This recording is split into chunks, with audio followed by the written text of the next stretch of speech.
Yeah, good evening, viewers. This is a regular platform opinion sharer. We are glad that you are connected to us today to actually see what we are bringing to the table. And of course, as you may be aware, we'll be discussing about Ekiti State today. That's the state called the Fountain of Knowledge, and some call it, the land of honors. So, irrespective of the name, the nomenclature is being given, we'll be discussing about Ekiti State, and we have eminent individuals from the state who are here to do justice to our focus of discussion. This afternoon or this evening, depending on the time zone you are connecting. I'm Olaogun Michael Sukomi by name. I'm your regular host on this platform, and I encourage all our viewers to please join us to share this conversation so that others can be part of this discussion. Thank you so much. So this evening we have Mr. Alade Okomo Babatunde joining us all the way from Lagos, Nigeria. Mr. Olamide Martins as well from Lagos, Nigeria. And we have Mr. Fadumo Paul, the man behind the engine, joining us from the Asian world, that's India. And interestingly, we are all from Ekiti State, and we want to discuss about the journey to 2022. As you may know, Ekiti State was created in 1996, and of course, in the past 25 years, we have been having elections, bringing in and new administrations to marshal the affairs of the state. But the time is here now. The cloud is gathering. People are beginning to do all manners of lobbying, sensitization, political gatherings here and there to actually get a candidate for their political platforms to marshal the cause for 2022 elections in the state.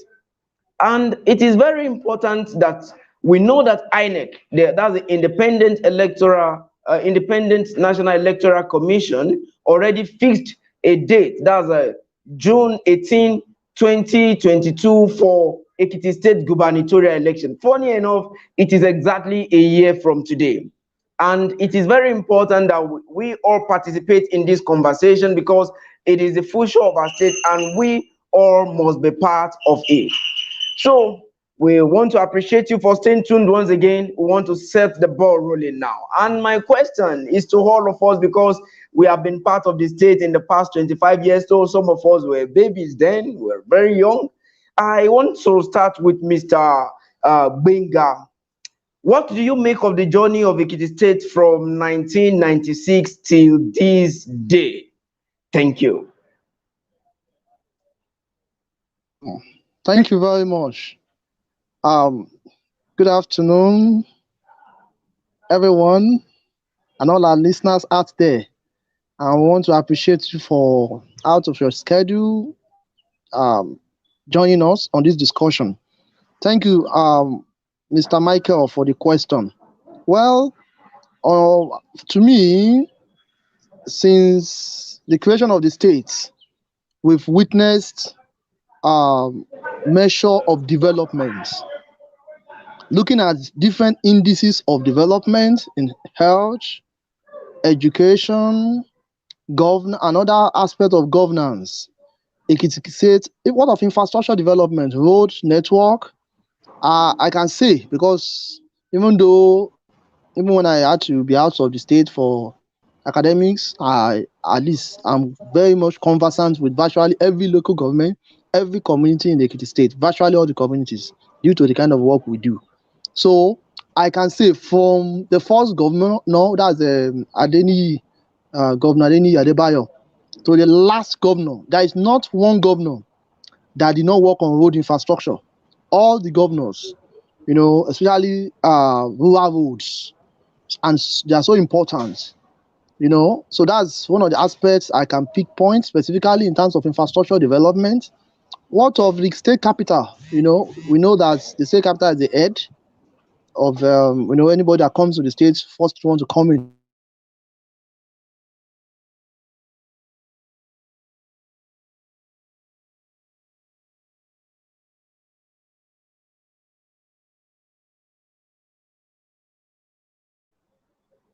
Oh, I think there is a network itch from his end.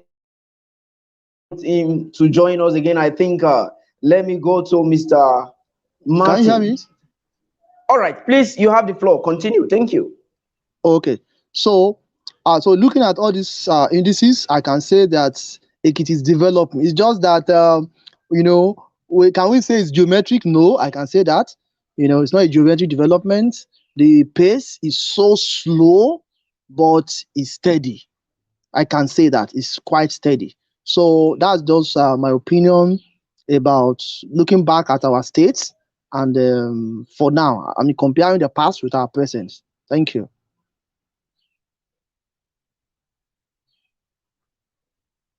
That position.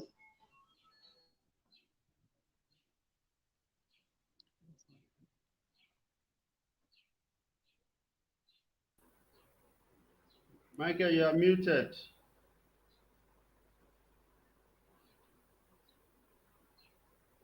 Can you hear me, please? Yeah, Mr. Martins, I'm coming to you. There's always a saying that there is no past, there is no present without the past, and there can be no future without the present. We have all been part of the state system for the past 25 years that the state was created. What do you make of the governance system in the state since its creation? All right, thank you very much, Michael. Thank you very much for having me here again to share my opinion. And good afternoon, Mr. Gbenga.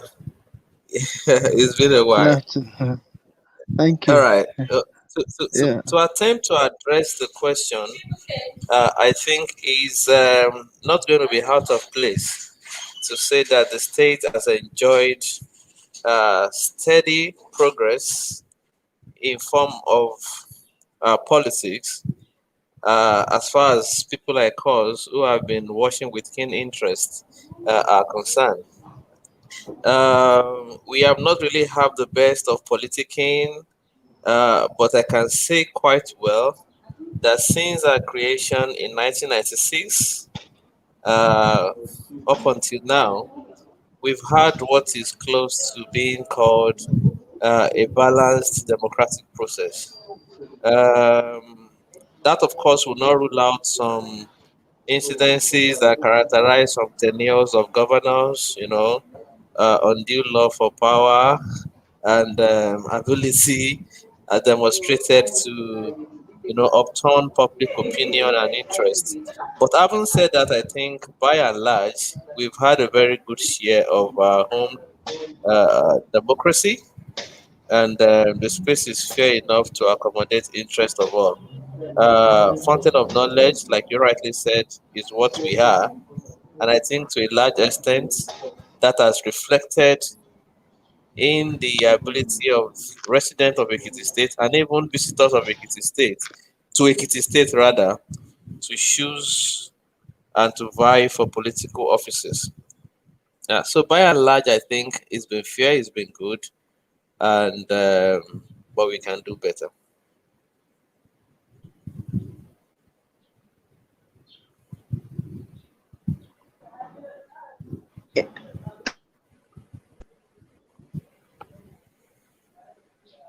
Thank you so much for your submission. Of course, we can do better. So I want us all express our view on this particular question. And before I round it up with Mr. Paul, Mr. Tunde, let's hear your view because we know we belong to the same age bracket and we know what the journey has been because we are stakeholders in this business. What do you make of the journey of the state since the state was created in 1996?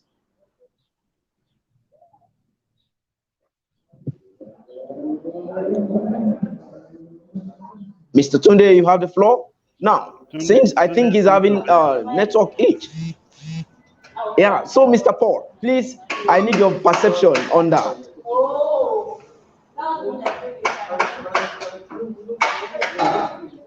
Okay. Personally, I don't think I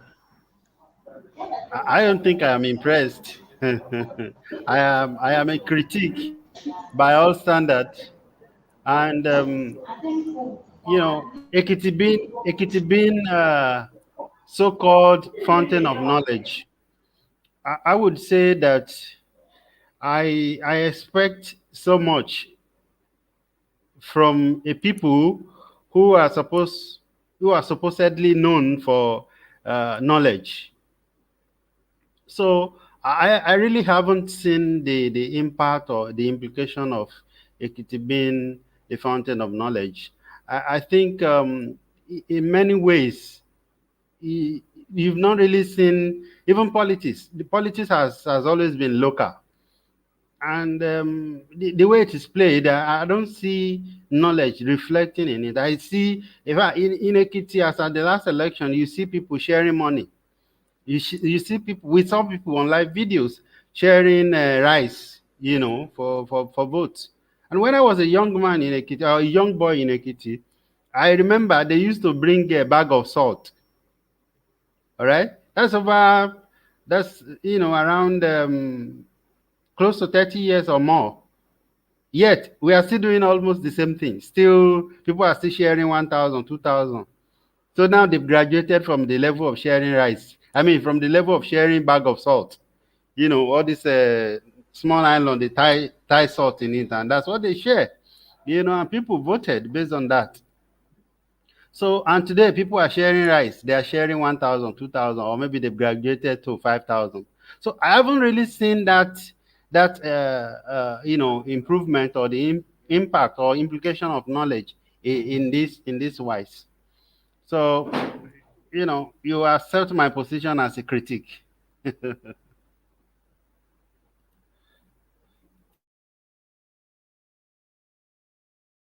Yes, thank you for your submission. I think we are getting into the conversation proper. Mr. Paul already snowballed us into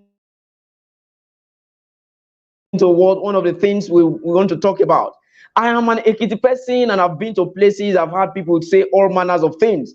And there was a particular one that I found very interesting, and I think it should form a basis of our discussion as a people who are called the fountain of knowledge. Politically, Ekiti is said to be suffering from the battle of intellectual supremacy.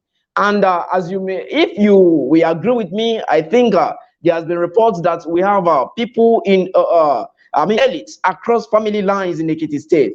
And Tunde, do you think the battle for this intellectual supremacy has affected us largely in our political life as a state?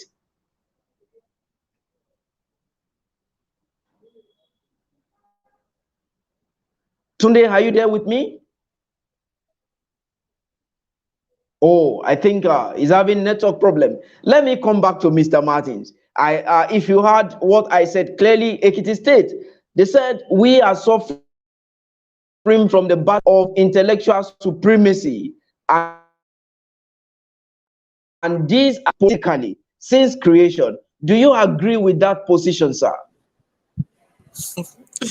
Well, I think it's not going to be out of point to attempt to define what intellectual supremacy is. Yes, in the sense that I think it is supposed to be to our advantage, like what Mr. Paul said. If we pride ourselves as the fountain of knowledge, I mean, it's not something to check. It's a fact that there's no household that you get into in Ekiti State that you don't see at least a PhD holder. But as that reflected in our development as a people, uh, the answer is no.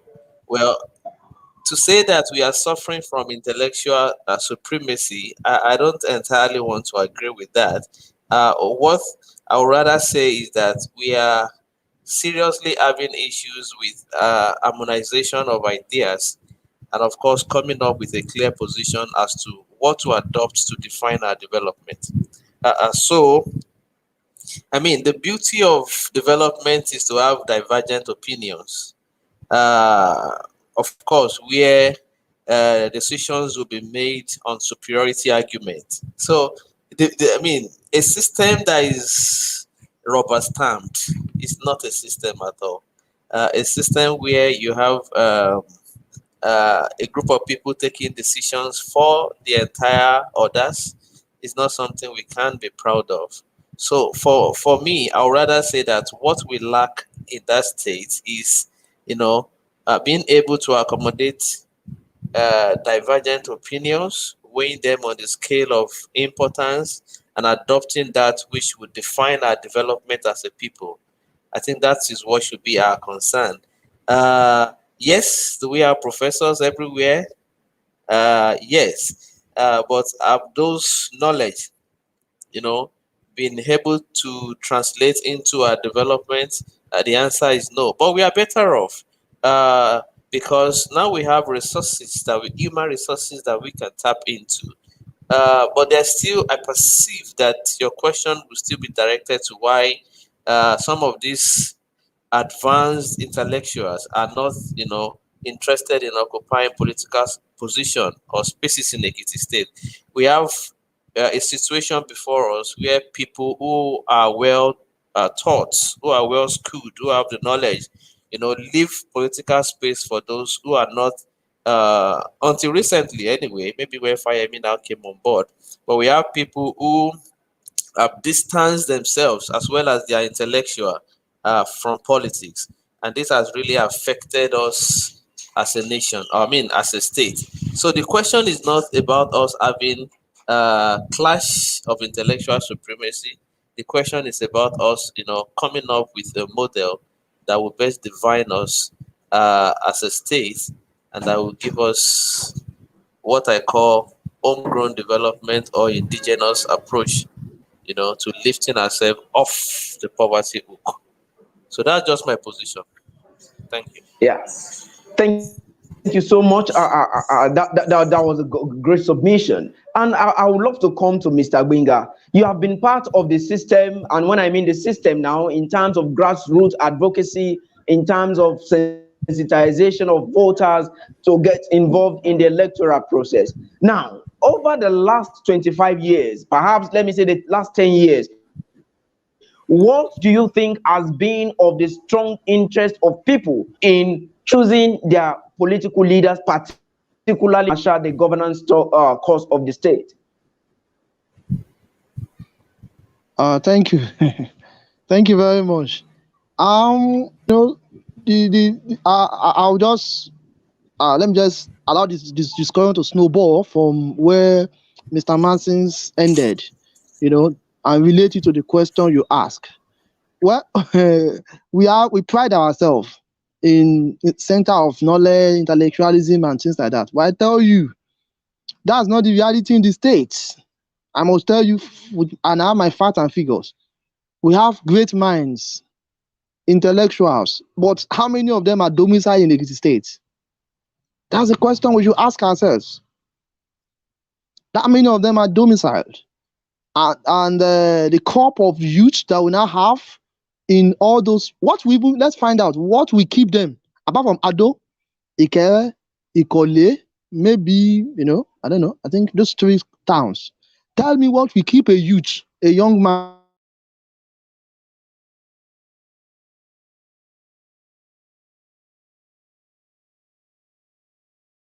mind in the for the fact that are we together? Can you hear me, please? Hello, can you hear me? Can you hear me? We are with you. Yes, Please go continue, ahead. please. Okay. Because of the fact that the crop of the population are people that live below the poverty lines. Definitely, that would define their expectations. And to me, for the past few years, the choice of the electorate had not been so objective. No objective at all. Most of them have been based on political consideration. Like, where is it from? Is it from my side? Is it from my state? I mean, like, is it from my local government? Is it from my region? Then, most of their choices have been controlled by party influence. Remember that you can't take elective position without, Without that's at least according to the present constitution, there's no room for independent candidacy. So whoever is represented as candidates must come from a political party. So people take their decision based on the strength of the party, because of these parties have invested in grassroots. And what are their investments? Is it in education? Is it in health? Is it in providing scholarship or no? In flimsy factors like giving them money, just like my Mr. The opinion sharers talked about, is that is food stuff, and so ephemeral, non-consequential. And you know why though they are taking that decision? Why? Because according to Maslow's theory of need, the first level of need is the physiological need. So when somebody is hungry and there's nothing motivating him, he's just there in the village, just all he does is to do farm work, go to school as a teacher, and things like that. And you bring in money, you bring in food stuff, and you are meeting those physiological needs maybe once in 2 months, once in 3 months, and they are doing that during their political meetings. And without you being a card carrying member of a political party, you can't enjoy these benefits, and they join you. So once they build that critical mass of the majority who are already card carrying member of a political party over the years, maybe like a year or 2 years before the election. So by the time that political party is now coming up with whoever the candidates, they will just blindly support, So these are, to me, and with our knowledge, that has been the basis for the choice of their candidacy. Like maybe sometimes they supply water, just go to the street, supply water. Not that providing borehole, just come to the street, get a tanker of water, spray water to them. I mean, they come out to their buckets and fetch, and they're happy. Everybody's happy. Oh, thank God, thank God, thank God. Don't do that once in 3 months, regularly. After a year, so the name has been registered in people's mind. So by the time that person is coming out for a political post, this is our man. He was giving us water. He comes once in 3 months to give us gari and rice. Who do we know? These other people, do we really know them? So, and that's what forms the basis. Thank you very much. Thank you, Mr. Gbenga. Yes, it's getting very interesting. I want to come to Mr. Martins. Now that we are beginning to see the historical perspective to the political system in the state, however, it is not limited to Ekiti alone. It's what is happening across board. What should be the critical things that the citizens of Ekiti State should watch out for at this critical time? What are the things they should watch out for in the choice of their candidates, in the choice of who actually marshal the cause of the state in the next 4 years as we get to 2022?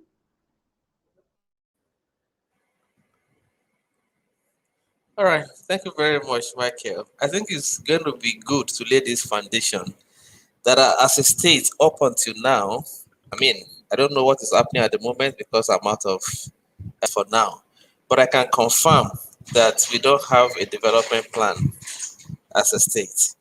So let's lay that foundation. So a state that is not having a development plan, I don't know how best to measure development of such an entity. That aside, well, to attempt to answer your question, I think what we should look out for now is not faces of politicians or words of politicians, but the contents of their character as evidenced by their antecedent, and of course the weight of their experience in human resources, and of course to ensure development of a people. Let me try to simplify this. We've had our fair share of the good, the bad, and the ugly as far as governorship, for instance, in that state is concerned. Once upon a time, we used to have somebody that is not too educated, but loved by the masses. Now we have somebody that is highly educated, but chastised by the masses, celebrated by the elites. I think there is need for us to draw a line. What actually amounts to success in political game? Are we considering or limiting success in political adventure to mass mobilization, or elites winning the interest of the elites. In Ekiti State, we have a very vast number of educated elites, like I said earlier, who would rather choose to debate, read their newspaper, and caution their children to stay away from active politics, as against a poor number of masses who would not even mind to be cajoled, like what Mr. Paul said, to be enticed by politician in form of money, and then to register for votes, and then to cast their votes for politicians. Now, we have this situation before us. We are now confused as a people, but our needs are the same. We need at this time to begin to ask some critical questions. Where exactly are you coming from, Mr. Aspirant or Mr. Candidate, as the case may be? What is your antecedent in human and resources management? What do you have to offer us? Uh, how do we have a development agenda that will speak to a development plan? Like I said earlier, you cannot even manage what you can measure. As it is now in that state, we don't have a development plan. So there's need for us to develop a development plan that will, of course, encompass. I have issues with politicians coming up with different agenda. This man will say I have 5 point agenda, and another one will say I have 3 point agenda. There is no state agenda. There is no an agenda that is all encompassing or inclusive of the interests of an average man. And then they run with this agenda. Many of these agenda are not even backed by legislations. So when you see them appear, they campaign based on what they think the people need, and not from what the people think they need. So as a state now, and as a people, we should rather focus on what it is that defines our development. Don't forget that we are not doing very well in terms of economy. We still rest heavily on allocation from federal government. We are not making best use. I have problem with the mineral resources in Ekiti State. The exclusive list of mineral resources is still an issue. We have before us, vast minerals in Nigeria, for instance. We have columbite, we have calcite, we have quartzite in Nigeria, but these are federal properties on state soil rather. So I think before us now, we should be looking for somebody who will be willing to turn some of our mountains to money, who will be willing to turn some of our vast forests to resources that will better the loss of the people. We need to begin to watch out for individuals who would, convert our knowledge into economy, and then convert our so-called intellect into what we can bank on. So it's beyond, politician coming up to give us water or kerosene or give us brown envelopes on election day. It's about us asking critical questions that we can hold them accountable with, you know. Uh, so let me just stop here, Michael. It's actually beyond what we can talk about. We are a people that have been brainwashed over the years, but the earlier we wake up from our slumber, the better for us.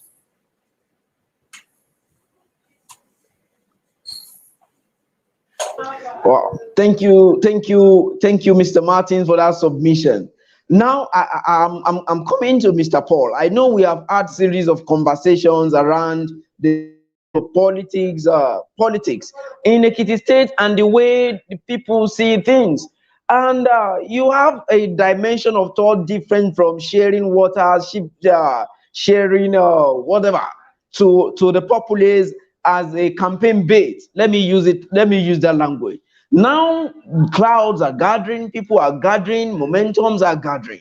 What do you think our people should watch out for different from what has always been in existence? And we need to put our historical perceptions, things that we have known in the past, and what is happening in the present to serve as guide.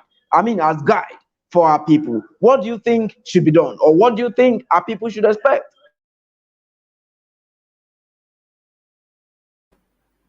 Okay, I think first of all, we will need a set of leaders or leadership people who can convert knowledge, who can convert it into money.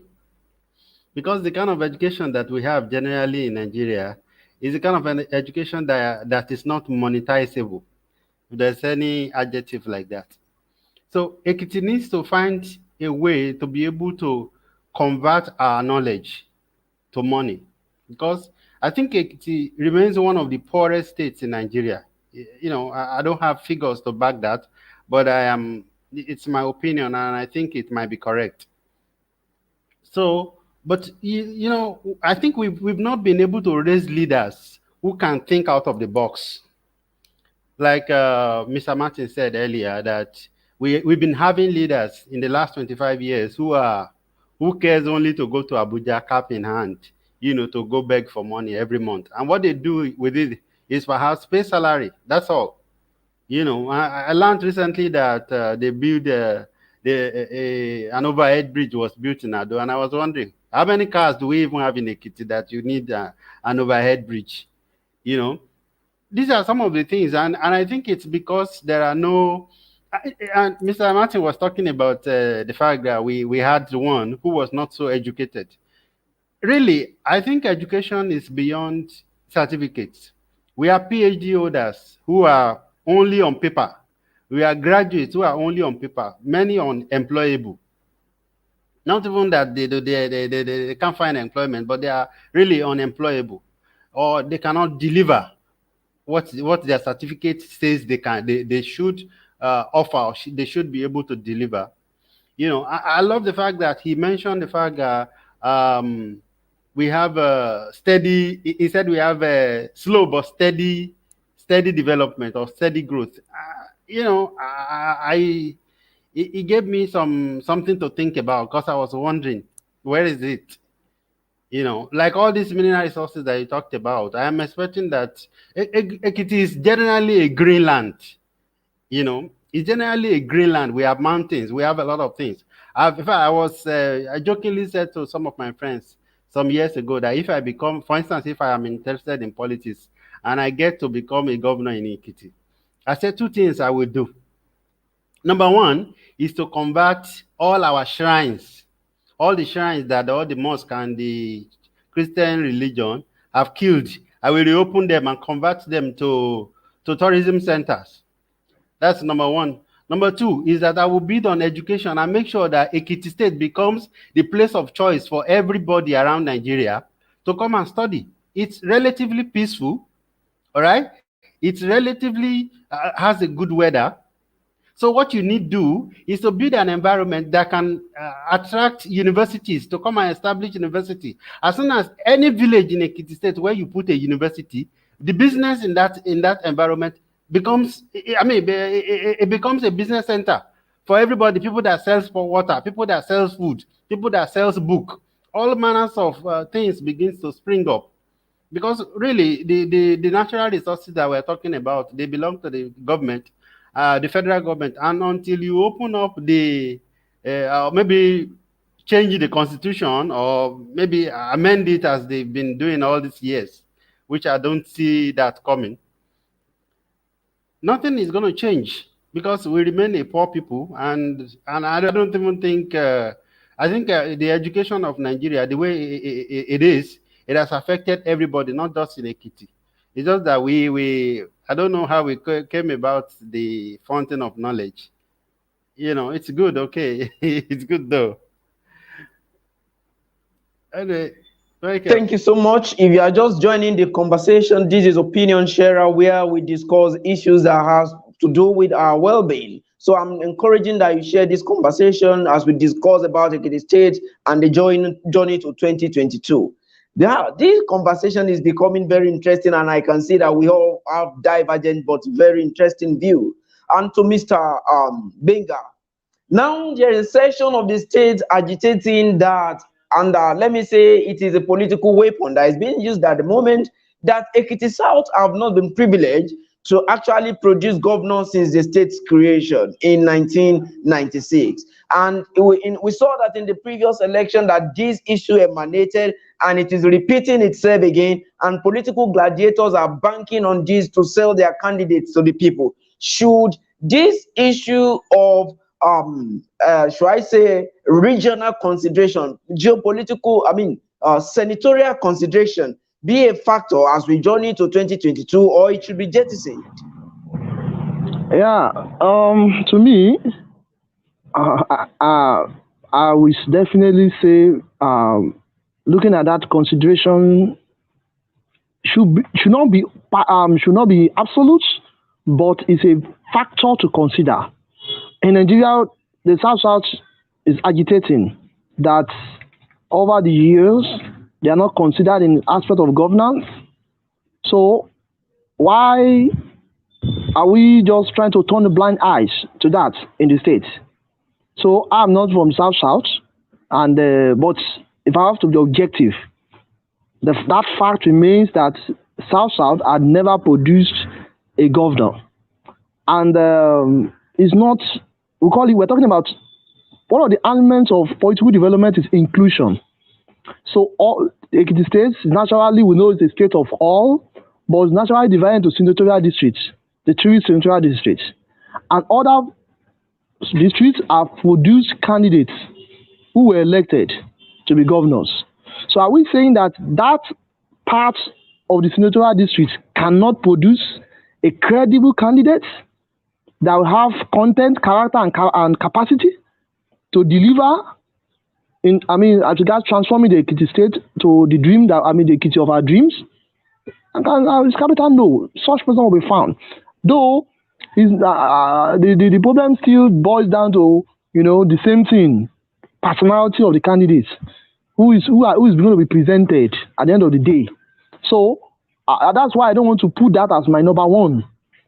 Consideration for senatorial district consideration. That's fine. But if such senatorial district presents a candidate that does not meet the expectation of the citizens, should the citizens say because we want to give inclusion, and that side of the place did not produce a candidate with capacity and character or a pedigree or something that will to offer us, we should now blindly follow? Capital no, I will not support that. So looking at regional consideration, senatorial consideration, perfectly, yes, that should be given to consideration. But that is not all.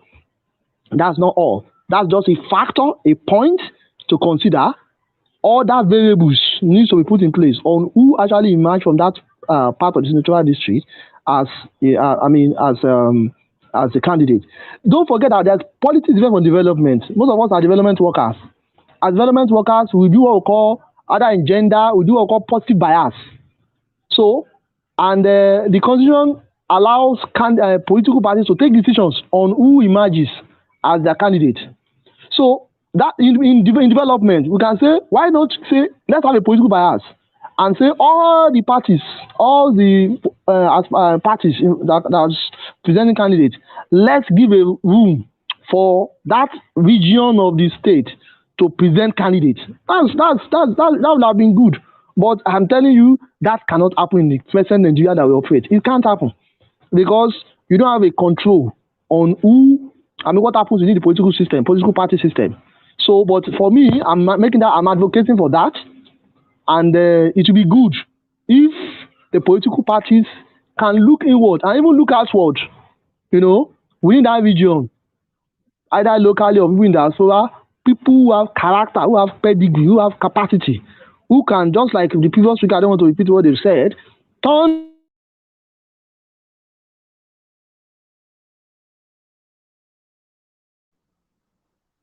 Oh, I think we lost knowledge him. Okay. Yeah, they will definitely get. If the party decide to toe that line, they will definitely get candidates. Thank you. Yeah, thank you for your submission. This is becoming a very heated conversation, and I think it is very important that we hear our views on this. Mr. Martins, not to actually say this very directly, but I know you are from the southern senatorial zone of the states that are the zone that actually have not produced any governor since the state's creation. Judging from what Mr. Benga is submission, do you think that the southern factor should be a cardinal thing to consider as we journey into 2022 elections in the state? Yeah, I beg to differ from what Mr. Um, Mr. Gbenga just said. Well, I am one of the few that believes that we are a people, and that this secondary division of senatorial districts is an imagination of some people to divide. Well, that's my opinion. I belong to a class of those who think that uh, competence and character are too important to be subjected to boundaries or political definition or division. Well, I want to agree to an extent to what he said, that we can't totally rule out the fact that some good people, some competent people could also emerge from those areas that seems, sidelined in the political decision or processes. Uh, but we still have a very big problem before us. And the problem has to do with perception. You know, an average good man would want to say that politics is a dirty game and that it is an exclusive reserve of the dirty, you know, and that if you are ready to have your hands stained or soiled, then politics is an adventure that you can try your game, your luck in, you know. As long as policies is still seen as a dirty game and a game that the good would not want to consider, then the dominance of the bad is inevitable. So, as much as I would want to have a balance in the political arena that will be inclusive and accommodating of all interests or concerns, I would rather want to focus on the internal politics of political parties. You know, many a times we have these political parties taking decisions that are obviously unlawful, that are geared towards profit maximization for their leaders at a particular time, that does not even embrace development of an entity, talk less of a state. So, to me, anybody could be governor of Ekiti State, provided good governance is ensured. I will be more disappointed if my immediate brother fails to deliver as a governor because he's my brother, uh, rather than have somebody who is not even related to me by blood deliver on the good for all. So I think basically the problem still has to do with what is actually our expectation. And then you have to look at nationally, even the emergence of Buhari. There were a lot of sentiments. I think it's the time for Buhari to come. He has been contesting, for years and all that. So basically, I want to belong to the school that preaches competence irrespective of where you come from. Michael is an example. We've not met before now, but then there is something that draws you to me. I mean, and I have people who are close to me by blood who could not give me that which you are giving me at a time like this. So basically, I think it is much more important for us to focus on competence. If competence is going to be guaranteed from those disenfranchised location or region, good for me. But if it's not going to be on the basis of they must produce it so that we want to give them inclusion and fairness, what we have before us will be more devastating, uh, that we cannot even bear it at all.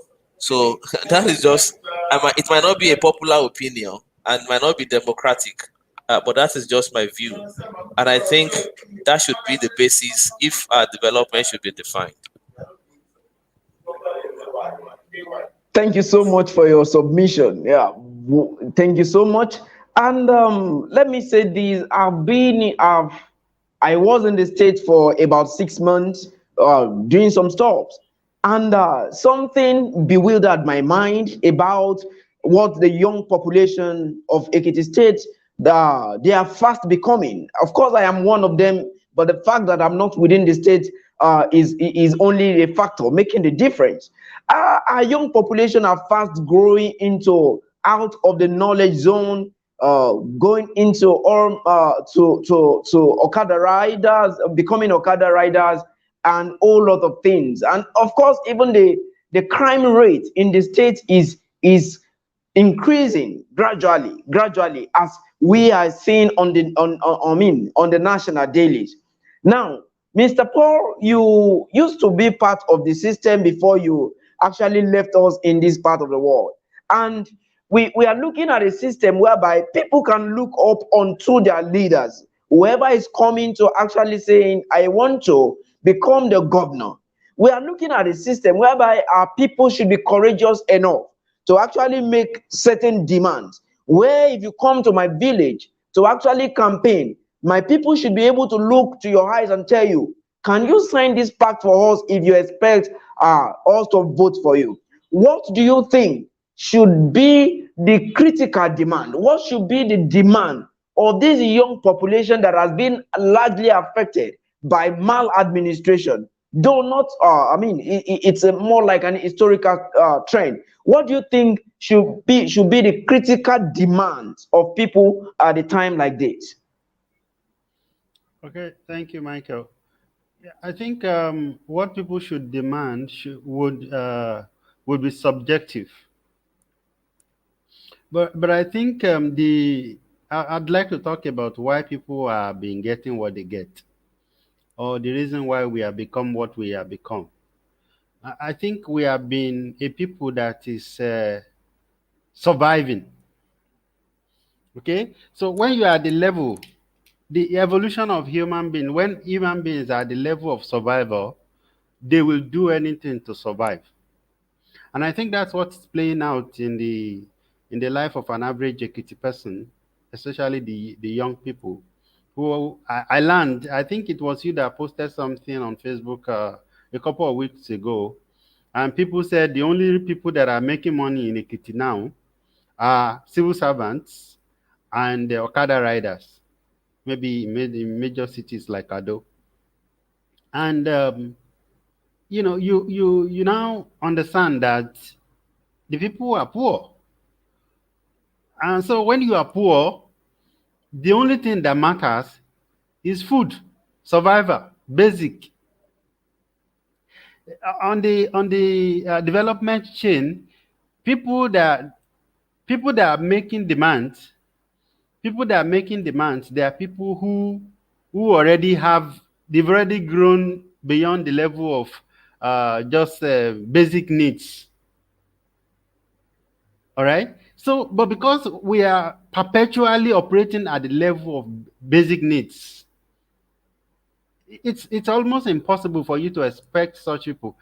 Sometimes we write on Facebook and say, people should demand, people should ask, but the truth remains that when people are operating at that level, it's almost impossible for them to be able to critically demand for who to demand for. And this is also a disadvantage of democracy, because it's always about the population. Okay, it's always about the population. So the critical mass, whether they are bad, then you will get a bad leader. And where the critical mass are much, then you probably you have a potential to get a good leader, or somebody that represents the interest of the people. So if I am a kind of a candidate who distributes money, who share rice, or share Ankara. I mean, I think Ankara is something that Ekiti's people are very famous with, And when I share Ankara, definitely it's like an investment. I want to recoup my money. And people that are doing that, such candidates that are doing that, believe me, they don't have anything to offer when they get into government. Because people that we actually need in government that will be able to deliver something, they are not the people that will come and share rice. They are not in fact, most likely not going to share money. They are not likely going to share Ankara. Okay? But the question now is, such people, do they stand a chance of winning election in Nigeria? Not just in Ekiti. People who will not share money, people who will not share Ankara, who will not share rice, do they have the potential of winning election in any of the parties, or let's say the major parties, major political parties in Nigeria? I think the answer is obvious. So I think we need a miracle now. We need a miracle in the sense that if we, because the Dr. Fayemi is highly, I mean, is well read. Okay, he's well read. He's a PhD holder. He has traveled around. So, and if such Ekiti indigenes have been in power for two sessions or 2 times, has been a minister, he has a wealth of experience. And if we don't see anything in terms of, and I'm sorry, I mean, I may be wrong, because I'm saying anything, I'm just, using it generically, that he hasn't done anything that can impact the future, not just today. Because majority of us, what we are working for is just today, just what to eat. So those young men and women that you talked about that have become Okada riders in Ado, in the major cities, they are living for today. What do we eat today? A majority of the people that we have in government too, that's their thinking. And so it will be somehow insensitive for us to expect such people to be able to demand for leaders that are cerebral or leaders that are development focused. Oh, thank you for that submission. I think I agree totally with your position. The large population of Ekiti people are not that we don't even have that capacity enough to ask questions from the powers that be, and which is one of the reasons that have landed us to where we are. But Mr. Martins, let me come back to you. Since this is more like a problem, we have seen that our people does not really know how to place demand, and we are doing this to actually get our people sensitized and conscientized daily as we move to the election. What do you think should be the method or the methodology to be adopted so that our people can be better informed and take critical decisions as it affects their well-being? Because it is the welfare of the people that we are talking about here. That is the essence of governance. What method do you think can be adopted for our people to have sound knowledge to make demands from the people? Well, thank you very much. From experience, I think what we should do is to come up with charters of demands. And I say this with all form of seriousness. And, for instance, there was a particular project that we did. Having observed that government will always throw at you what they think you need, we said, no, we are done with those things. Those things, approaching development issues from top-bottom approach will never work. Rather, adopting it from the bottom top works. I think citizens group right now should, uh, aggregate their thoughts, including their interests and concerns, and have it presented to government. I think the time is now over for us to, accept who can single whatever government throws at us. I'll give you an example of a situation where a toilet facility was constructed for a secondary school, and the management of the school converted it to another classroom. That tells you that the government thinks that what they need is a toilet facility, but the management feels no, what we actually need is more classroom. There is a disconnect between what the government thinks the governed needs, and until the governed take up their destiny into their own hands, unfortunately, we don't seem to understand what development is. Like what the earlier speaker said, we are impoverished to an extent, and this impoverishment is deliberate, by the political class, just to keep us on their foot so that they will keep coming again. But until we break forth and demand for development, for education, for infrastructure, for, basic amenities, like you once said, Mr. Michael, payment of salaries is not an achievement for any political class. It's supposed to be an obligation. Until we demand for what we think is going to be sustainable, and for what we think is going to accommodate some of our interests, not as presented to us by government. My experience with government, dealing with government, has shown that they operate in another world entirely. You know, immediately you swear in a governor, for instance, the next thing on his mind is the next election. If he's not contesting an election, he's contesting on who will succeed him. I mean, he's thinking on who will succeed him. So citizens group, to answer your question because of time, citizens group should arrange themselves properly and come up with an inclusive charter of demands. Women should accommodate the interest of women and come up with a charter of demands. Youth should have very clear demands. Farmers should have very clear demands. Those in the private sector should have very clear demands. And these demands should be given to government. And it is through this demand that you can hold government accountable. If government cannot meet up all these demands, there should be a dialogue. There should be a how. There should be a method. And that is what governance is all about. There should be a connection between the people and the government. And that is what I think we should do at a particular time that we find ourselves.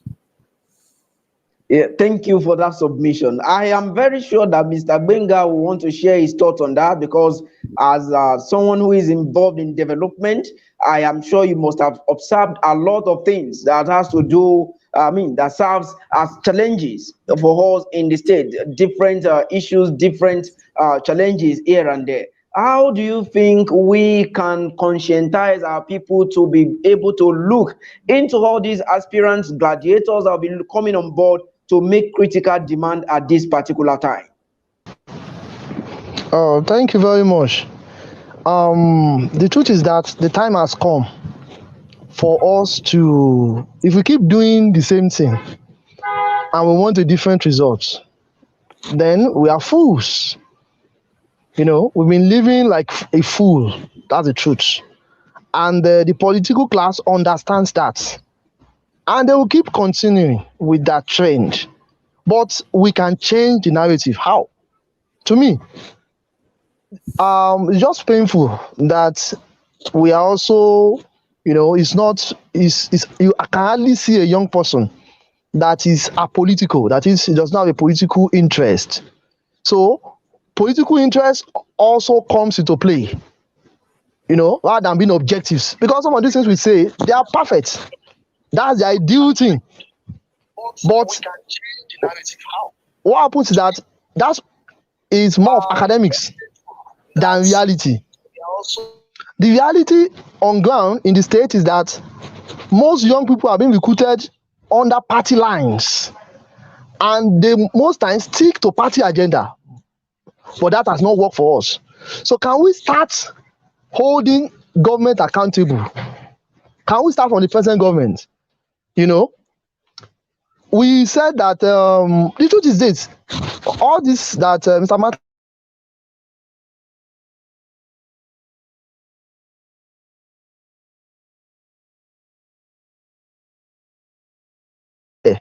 there are charter of demands from different groups. We once had a youth agenda in the state. A group coming up with a youth agenda. We've had women demands, and these demands have been presented to government. So how far have they fared? Can we have data and say, okay, on this issue, maybe commercial agriculture for young people, how have you fared? And we come up with those data and we are pushing it and say, well, you have failed, your scorecard, you are low, and we are going to work against you. So if they start saying that whoever is no longer business as usual, because the truth is this, whoever is coming, we don't know if their political pedigree. Maybe they may be wonderful in some other areas, but those who had governed on in the past, and the truth is that some of these people who had governed on in the past are the ones even detaining the show. They are the ones who dictate who, for instance, now if it's PDP now, find out about the people that are showing interest. They are being controlled by those who were past leaders. So if your sponsor, your I don't know whether I call him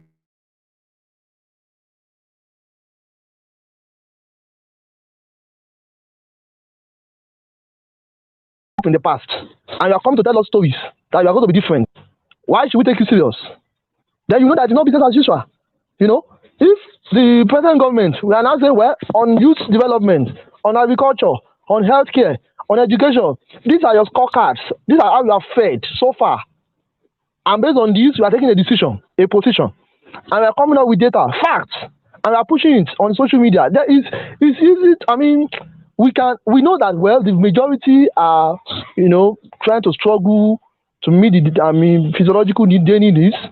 But there are some who, at least by virtue of knowledge, by virtue of education, they understand the situation. Even though they may not want to show interest directly, just like Mr. Martin has said, and that's where the problem lies.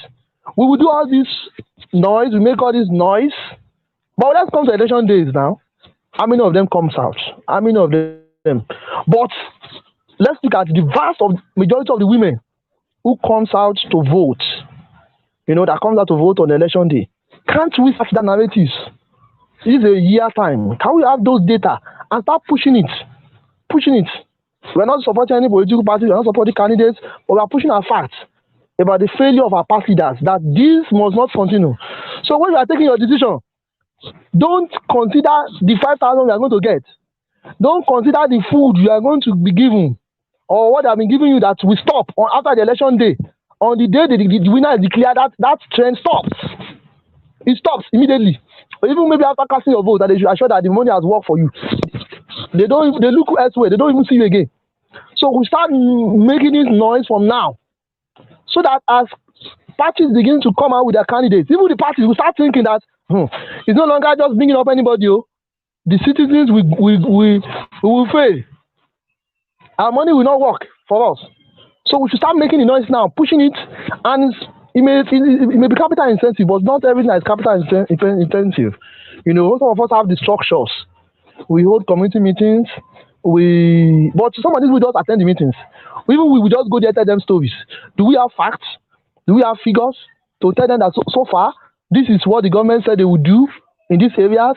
This is how far they have fed. This party, this is what for the past 8 years, this is what this party said they would do. This is how they fed. This other party is what they fed that they would do. This is how they fed. We're not looking at personality. We're looking at parties. All the parties, we can pick about 5 major parties, and we look at their scorecards and we start presenting to the people that even though this is how they felt, if they are coming out with candidates, we must ask them, you have failed in this area, this area, this area, specific areas. What are you going to do different? How are you going to convince me now that the narrative will not remain the whole status quo? By the time we start that noise, they also see they have their political analysts, they have their people that are working for them, who also day and night work on this area. So they will start going back to their drawing board. They will start looking at, okay, we are not going to just come up with anybody anyhow. That stories, one name will not sell this time around. It will not sell. So by the time we start pushing that noise, they will know that it's not business as usual. And we will not just say it on social media alone. We will now go to the grassroots, look out for schools, identify associations, and we'll start telling them all this. That the era of a political party coming with money to give your leaders, and he will collect money, collect 2 million naira, and gather you and say, well, this is our decision. This is the way to go. Must stop. That's my opinion. Thank you very much. Wow. Thank you, Mr. Benga. And I think we cannot all disagree with your opinion. This is a message that we need at this time. And this is why we are putting all this conversation to actually get our people informed on what is happening in the state. Just in 30 seconds, Mr. Martin, what is your concluding statement? What advice do you have for our people as we gravitate towards the election day? Our destinies as a people is in our hands, and we cannot actually develop more than we want to develop. If we will grow as a state, resting on leveraging on our intellectual abilities, then the time is now for us to put it to work. Well, I believe it is possible with the help of God. Thank you so much, Mr. Paul. Just in 30 seconds, what is your advice to our people as we gravitate towards the election? Okay, thank you very much, Michael. I think I would want to say uh, I love the suggestion by Mr. Benga, and I think it's high time that we take it. It's a suggestion, and I think it could be something that can help if you have a good, a few good heads who can bring that together. What we just need to do is to do an analysis, present the scorecard of the government. You're not doing anything wrong, you're not doing anything bad. And I would want to say, Mr. Benga, if you are interested in this, and if you have a team, if you have people that can support, opinion sharer will support you in pushing out the information when you gather those facts. But then it has to be facts. It has to be fact. It has to be okay. Maybe what we can do, since we are all Ekiti indigenous, what we can do is to start assessing government programs, government policies, without talking about it, and it will not be because we don't like this present government. It will be let's do we can even backdate it. Look at the previous government. Look at what's their plan, what's their program, how much has it benefited people, how many people have benefited from it. Let's see the facts and figure. Opinion sharer can be a major part in terms of pushing out such information, and then we can whatever it is, maybe we can talk about it later. Thank you.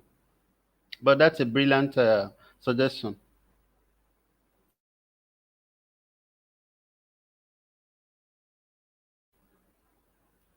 And thank you so much as we come to the end of the show for today. We want to encourage you to always stay tuned to this platform as it is primarily dedicated to reaching out to the public for education, for information. And on this note, I want to sincerely thank Mr. Olamide Martins for joining us on the show again. We are very glad, we're indeed very grateful for you having creating time to join us. And Mr. Benga, we are very grateful for joining. Okay.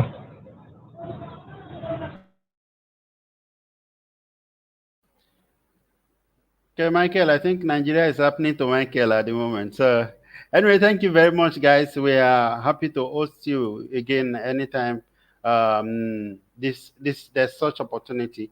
Tomorrow we'll be discussing how tribalism is ruining Africa, and Thank you so much. Thank you. how we can actually overcome such effect in Africa generally. So we have guests from Uganda, one from one of the West African countries, and some Nigerians as well. Please join us if you can. Thank you very much. You're welcome. Well done. Well done.